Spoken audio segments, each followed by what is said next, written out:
Muito bem, nós tivemos que ter uma paradinha aí no vídeo, teve um probleminha aqui na internet, mas vamos voltar aí com a correção, certo? Se deu um probleminha aí na emenda do vídeo, vocês já sabem por quê, tá? Continuando, na página 153, lá no exercício 7. Releia esta frase prestando atenção na expressão destacada.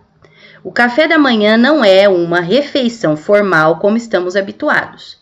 Como que é o nosso café da manhã? Como que é o seu café da manhã? Nós temos um hábito. Tem gente que gosta de tomar um cafezinho, comer um pãozinho com manteiga, outros comem uma fruta, outros não gostam de tomar café da manhã logo que levantam, né? Cada um tem um hábito diferente. No caso, a expressão que está destacada está dizendo refeição formal como estamos habituados. É a fala da repórter. Se é a fala da repórter, é porque ela tem uma visão diferente do café da manhã em relação àqueles que estão ali na aldeia, aos moradores da aldeia, correto? Então, a resposta só pode ser a repórter e os leitores da reportagem, porque são eles que estão diferentes, que não estão habituados àquele café da manhã. E como que é o café da manhã desse pessoalzinho? Desse pessoal que mora nessa aldeia? Sabe como que você vai descobrir? Lendo a reportagem. Que eu não vou contar.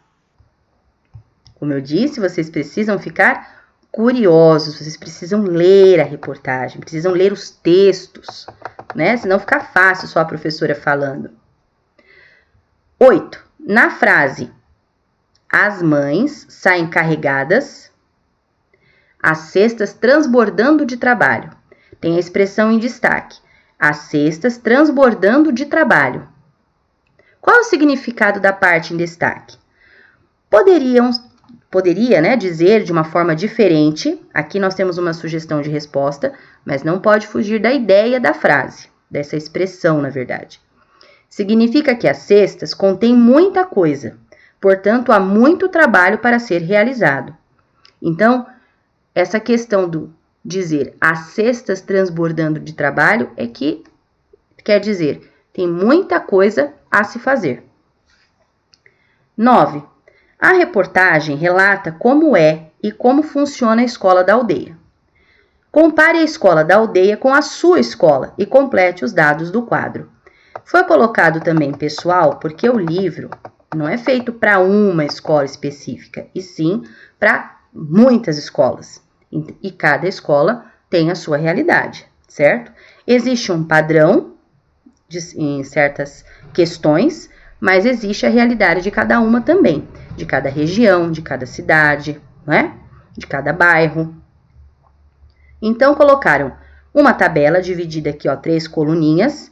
No primeiro, nós temos os dados, que são dias da semana, horário, idade dos alunos da turma, a acomodação dos alunos e conteúdo. Aqui tem os dados da escola da aldeia. Então, quando fala dias da semana, segundo a reportagem, eles estudam de segunda a sexta. E na sua escola?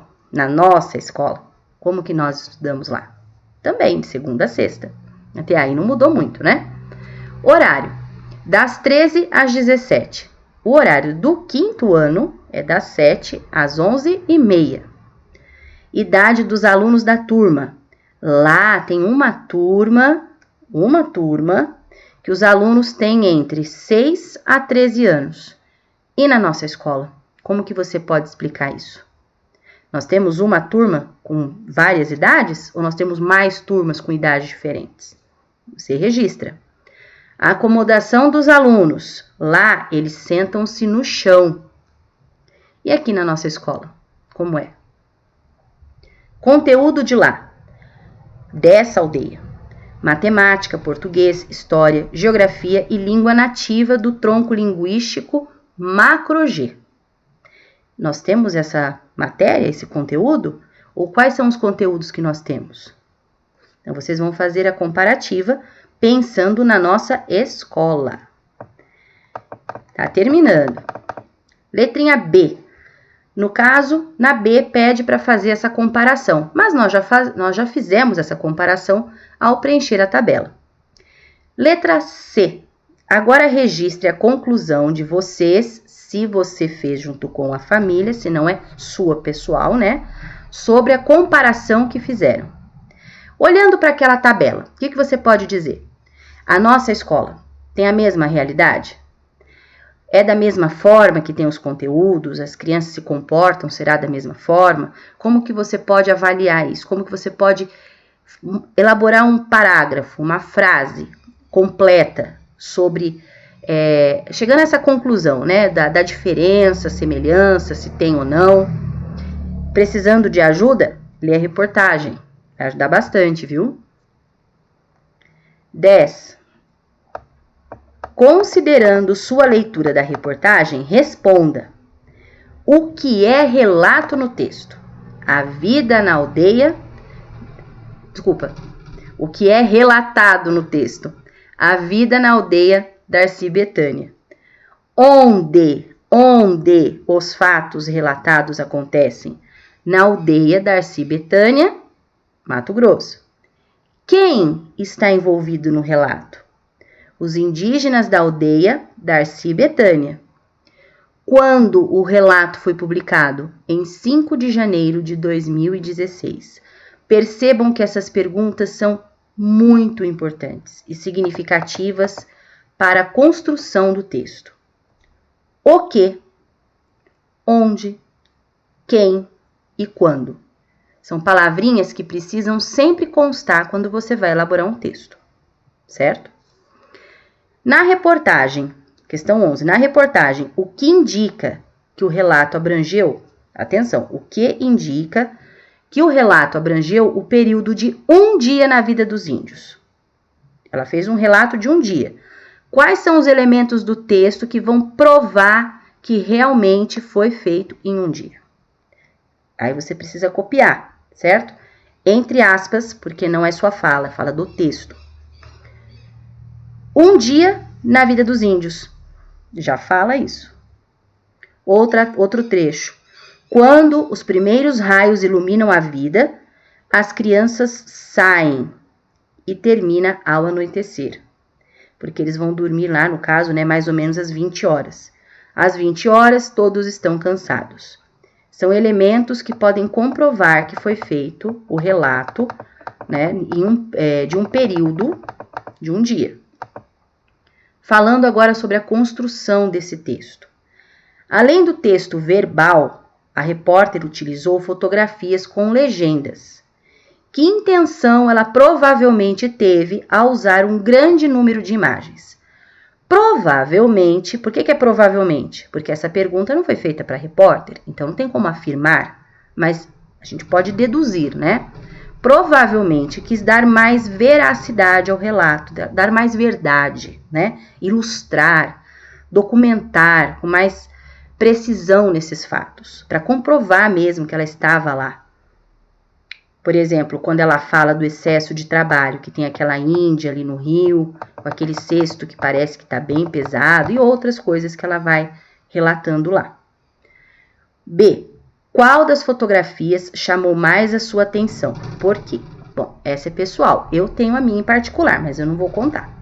Tá? Eu posso contar para depois em sala para vocês. Agora eu não vou contar, não. Senão eu vou influenciar vocês e não pode.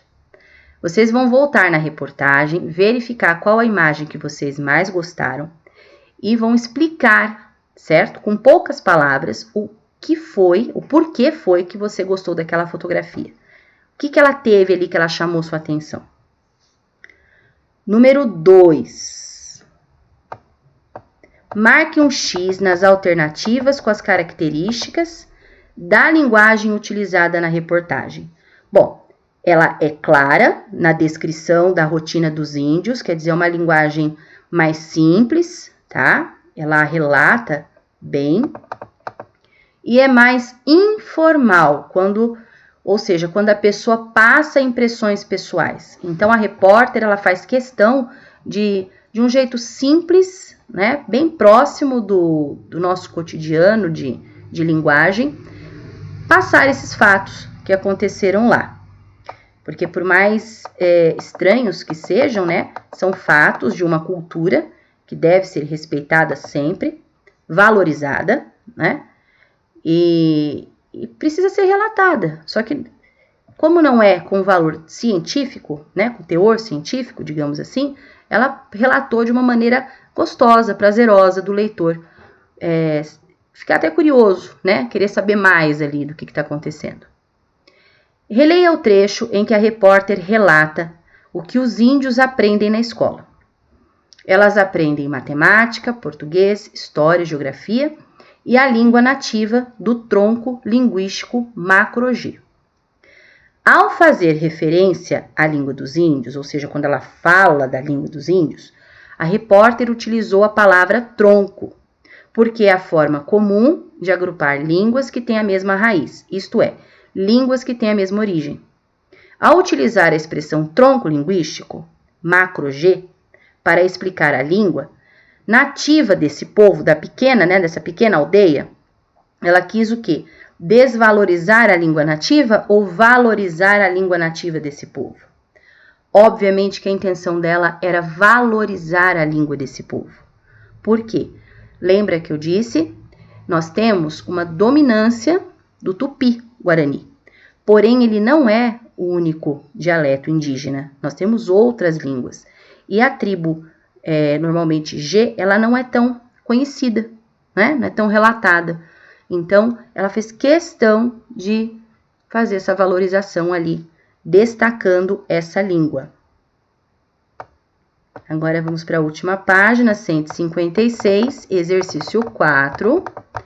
Releia abaixo algumas frases do texto e marque F para falso, para fato, e O para opinião. Então, dentro de uma reportagem, nós temos que lembrar sempre que ela precisa trazer verdades. Ela tem que ter fatos verdadeiros. Porém, nesse caso e em outros casos, ele pode ser relatado e às vezes ali é colocado uma opinião sutil do repórter, certo? Nós temos também outros tipos de reportagem, mas eu estou dizendo desse tipo de relato, tá?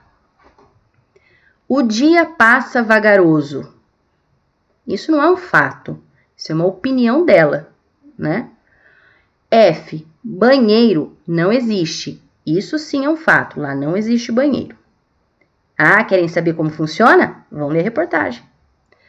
Carne não é sempre que tem. F, porque é um fato. Depois do almoço, o sol é cruel. A opinião dela, por isso que é o O de opinião. Às vezes, para muitos que moram ali, o sol já não incomoda tanto, a temperatura alta já não é um problema, porque já acostumaram. Hora de organizar o que estudamos. Lembra? Banco de ideias, não é um banco de palavras. E vocês deveriam ler as ideias e encaixar em cada quadrinho, em cada janelinha que fosse mais adequada.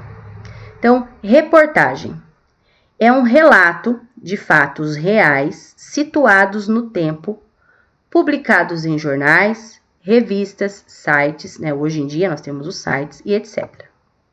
Vamos agora aos encaixes. Intenção. Qual a intenção desse texto, da reportagem? É informar, e uma ideia que encaixa bem é ampliar o conhecimento do leitor. Temos duas ideias ainda para encaixar. Linguagem e construção. Normalmente precisa ter uma linguagem clara. Uso de dados de pesquisa, ou seja, não vai ser da minha cabeça que eu vou relatar alguma coisa. Uso de recursos visuais, fotos, desenhos. E uma que encaixa bem, formato, tamanho e cor das letras. O leitor, só sobrou essa. Pessoas que têm interesse pelo assunto, que gosta de se informar sobre o que acontece. Então, a reportagem, ela precisa do leitor que vá admirar o assunto que ela está tratando. Por exemplo, se eu não gosto muito de saber sobre lugares diferentes, então uma reportagem que vai trazer esse assunto não vai me interessar muito. Porém, se eu gosto de viajar, eu gosto de conhecer lugares, é uma reportagem que vai me interessar bastante. Entenderam? Bom, eu pedi também para vocês fazerem o seguinte, pegar essa mesma reportagem e usar para preencher o quadro lá do Ler e Escrever, que nós vamos corrigir logo mais, tá bom? Um beijão para vocês, até a próxima!